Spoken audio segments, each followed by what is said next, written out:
આજકાલ તાર ભાભી હારે માર મેળ જ નથી આવતો. મમ્મી તું ક્યારે એની જોડે શાંતિથી બેઠીશું? હવે એમાં શું બેસવાનું હોય, મને બધું દેખાય છે. સવારે કેટલી મોડી ઉઠે છે તને ખબર છે? અમારા જમાની વહુઓ 4 વાગે ઉઠતી હતી. તમારા જમાનાની વાત જ અલગ હતી. ત્યારે 10-15 લોકોનું ફેમિલી હોય અને અત્યારે છોકરીઓ ભણતી હોય ને નાની ઉંમરે લગ્ન થઈ જાય તો એમને નાય ફાવે. એવું બની શકે? વહુ બનીને આવી છે તો ઘરના કામકાજ ને રીત રિવાજ તો શીખવી પડે ને. હા શીખવું જોઈએ, પણ કોઈ પ્રેમથી શીખવાડવા વાળું જોઈએ ને મમ્મી. કામકાજમાં તો કઈ ઠેકાણા જ નથી પાડતી, પછી ગુસ્સો ના આવે? ગુસ્સો તો તને મારી ઉપર આવતો હતો તો કોઈને ફરિયાદ કરતી હતી? નહીં ને, પ્રેમથી શીખવાડતી હતી ને. તું તો દીકરી કહેવાય. ભલે એ આ ઘરની વહુ છે પણ કોકના ઘરની તો દીકરી છે ને. પણ એ આખો દિવસ ફોનમાં રહેશે ને મને નથી ગમતું.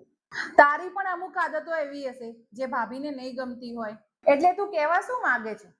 એ જ કે ભાભીની કોઈ એવી આદત હોય કે જે તને ના ગમતી હોય તો તારે થોડું એડજસ્ટ કરવું પડશે.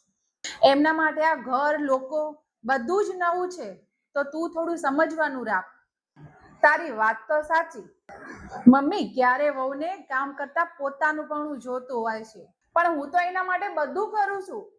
કરે છે એ તો મને ખબર જ છે, પણ ક્યારે શબ્દો પણ જરૂરી છે. તે ક્યારે કદી ભાભીને એવું કીધું કે થાકી ગઈ હોય તો આરામ કર, હું તારી મદદ કરું? મને તો એવું લાગે છે કે એને મારી જોડે વાત કરવી જ નથી ગમતી. તું થોડું પ્રેમથી બોલીને તો જો, પછી રોજ તારી જોડે બેસવા આવશે. હું એટલી ખરાબ છું? ના મમ્મી, તું ખરાબ નથી, પણ તું ફક્ત સાસુ બની ગઈ. જ્યારે ભાભી તારામાં માં શોધી રહી છે. મમ્મી, સંબંધો હુકુમથી નહીં પણ સમજણથી ચાલે. પણ જો એ કદી મને માં ના માને તો?